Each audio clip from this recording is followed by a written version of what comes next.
Good morning. हम BA प्रथम वर्ष के भौतिक भूगोल प्रश्न पत्र के बारे में पढ़ रहे हैं। इसमें इससे पूर्व हमने महाद्वीपीय विस्थापन सिद्धांत के बारे में चर्चा की।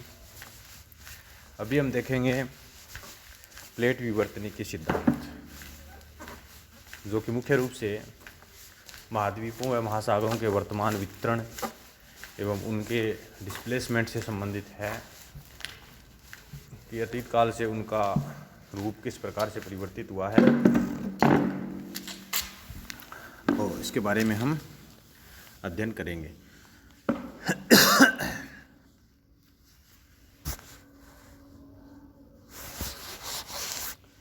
तो देखिए, जो महाद्वीपों का विस्थापन के विषय में वेगनर महोदय ने जो विचार दिया,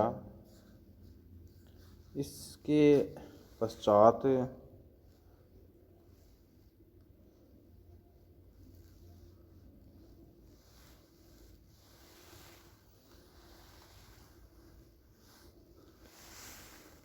महाद्वीपों से महाद्वीप और महासागरों के वितरण के संबंध में कई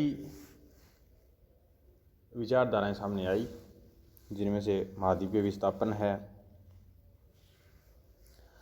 इसी प्रकार प्लेट विवर्तनिकी सिद्धांत है, यह भी महाद्वीपों के वर्तमान वितरण और इनके विस्थापन से विषयक है। तो इसमें हम देखते हैं महाद्वीपों के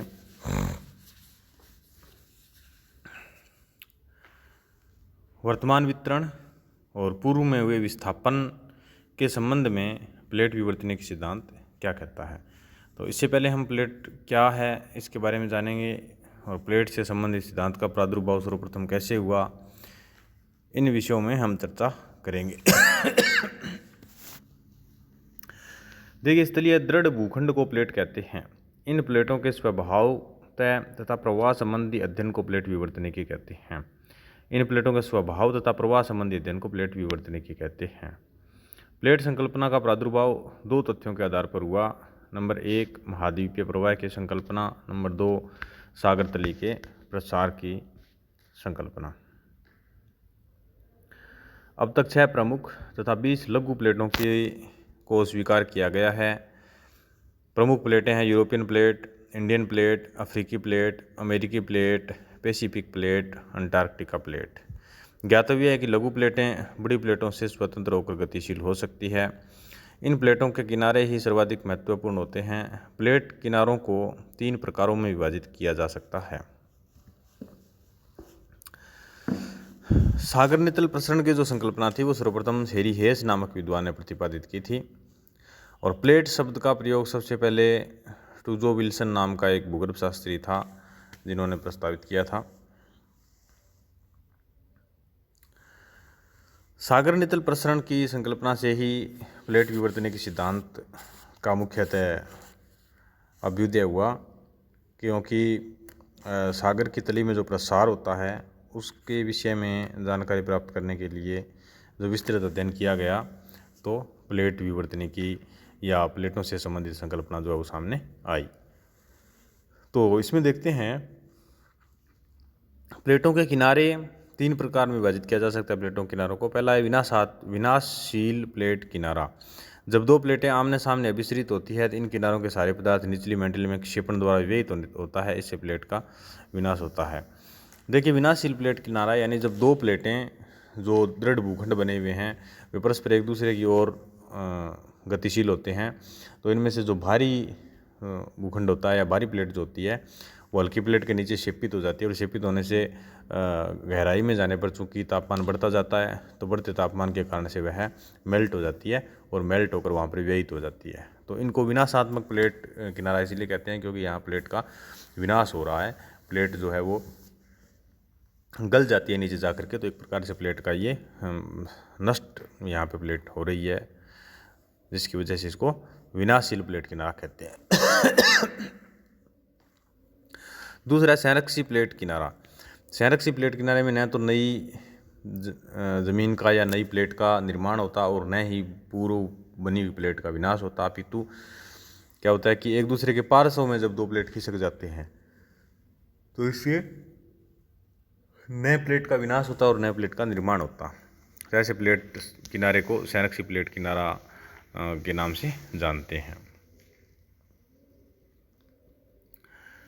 तीसरा होता है रचनात्मक प्लेट किनारा। रचनात्मक प्लेट किनारे में क्या होता है, जब दो प्लेटें एक दूसरे से दूर डाइवर्जेंट होती है, एक दूसरे से दूर खिसकती है, तो अंतरतम से ज्वालामुखी निकलते हैं और ज्वालामुखी पदार्थ उसके अंदर जब भर जाता है तो नवीन धरातल का निर्माण होता है। तो ऐसे प्लेट किनारे को रचनात्मक प्लेट किनारे के नाम से हम जानते हैं।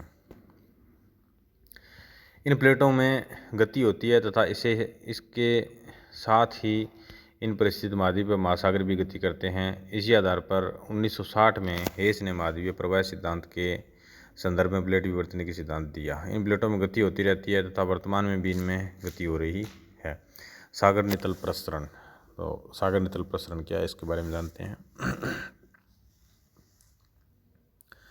1952 में मिशन ने प्रशांत महासागर के चुंबक मापी यंत्र से सागर नितल के शैलों के चुंबकत्व से संबंधित महत्वपूर्ण जानकारी प्राप्त की। सर्वेक्षण के दौरान चुंबकीय विसंगति के आंकड़ों को एक चार्ट पर जब प्रदर्शित किया गया तो उत्तर दक्षिण दिशा में लंबी पट्टियों का स्पष्ट प्रारूप सामने आया। इनके अध्ययन पर हेस ने प्रतिपादित किया कि मध्य महासागरीय कटक मेंटिल से उठने वाली संवहनीय तरंगों के ऊपर स्थित है।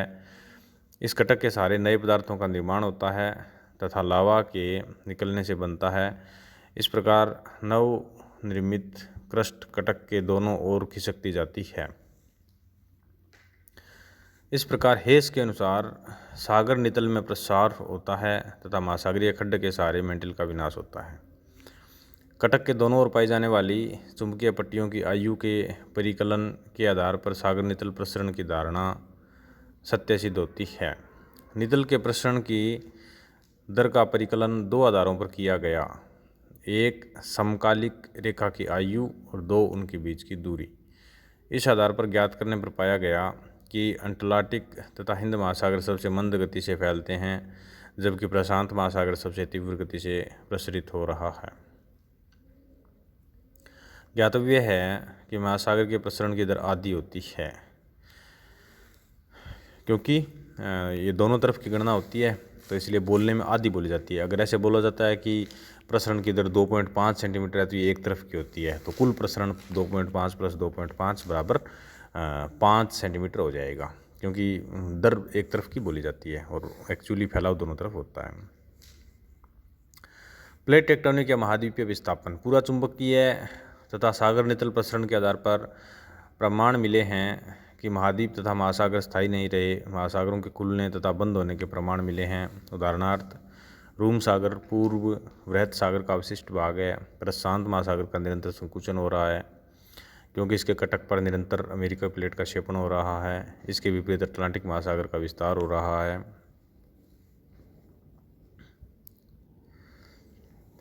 लाल सागर का खुलना भी प्रारंभ है। उक्त विवरणों से स्पष्ट है कि जब महासागर भाग खुलते हैं तो महाद्वीप एक दूसरे से दूर जाते हैं तथा जब महासागरीय भाग क्लोज होते हैं या बंद होते हैं तो महाद्वीपीय भाग एक दूसरे के नज़दीक आते हैं। इस संकल्पना के अनुसार 700 मिलियन वर्ष पूर्व सभी स्थलखंड एक स्थलखंड पेंजिया के रूप में, लगभग 600 से 500 मिलियन वर्ष पूर्व प्रथम पेंजिया का विभंजन हुआ। प्लेट गति के कारण लगभग सारे स्थलखंड पुनः द्वितीय पेंजिया के रूप में बन गए और 300 से 200 मिलियन वर्ष पूर्व आपस में संलग्न हो गए। हालम के अनुसार द्वितीय पेंजिया के विभंजन प्रारंभिक जुरासिक युग में प्रारंभ हुआ तथा उत्तरी पश्चिमी अफ्रीका उत्तरी अमेरिका से प्रवाहित होकर दूर जाने लगा। सागर नितल प्रसरण मंडल निरंतर उत्तरता दक्षिण की ओर बढ़ता गया।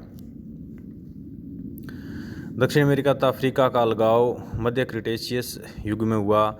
इसी समय यूरोप तथा उत्तरी अमेरिका एक दूसरे से दूर हटने लगे। इस प्रकार हिंद महासागर का अस्तित्व क्रिटेशियस युग से पहले नहीं था। इस युग के अंतिम चरण में भारतीय प्लेट उत्तर की ओर अर्थात टेथी सागर से होकर के एशियाटिक प्लेट की ओर अग्रसर होने लगी। तो यानी ये जो डायग्राम दिया हुआ है इसमें भी दिखाया हुआ है प्लेटों के विषय में। अभिसारी मंडल, अपसारी मंडल और ये जो विश्व की प्रमुख प्लेटें हैं उनके बारे में दिखाया हुआ है। प्रमुख प्लेटें चित्र में दिखाई हुई है। तो इस प्रकार से यानी प्लेट विवर्तनिकी की थियरी के माध्यम से हमें ये पता चलता है कि महाद्वीपीय भाग जो है वो खुलते और बंद होते रहे हैं। प्रारंभ में जैसे एक पेंजिया था, कालांतर में पेंजिया का विभंजन हो गया, फिर वो कई टुकड़ों में टूट गया, फिर वे टुकड़े एक दूसरे से दूर हटने लगे। दूर हटने के परिणाम स्वरूप एक महाद्वीपों का जो पृथक पृथक अस्तित्व हो गया। उसके बाद में पुनः पेंजिया, द्वितीय पेंजिया बन गया। फिर द्वितीय पेंजिया से क्रिटेशियस युग में दोबारा विभंजन होने के पश्चात जब गति हुई तो धीरे धीरे करके वर्तमान महाद्वीपों का जो वितरण है वह अस्तित्व में आया।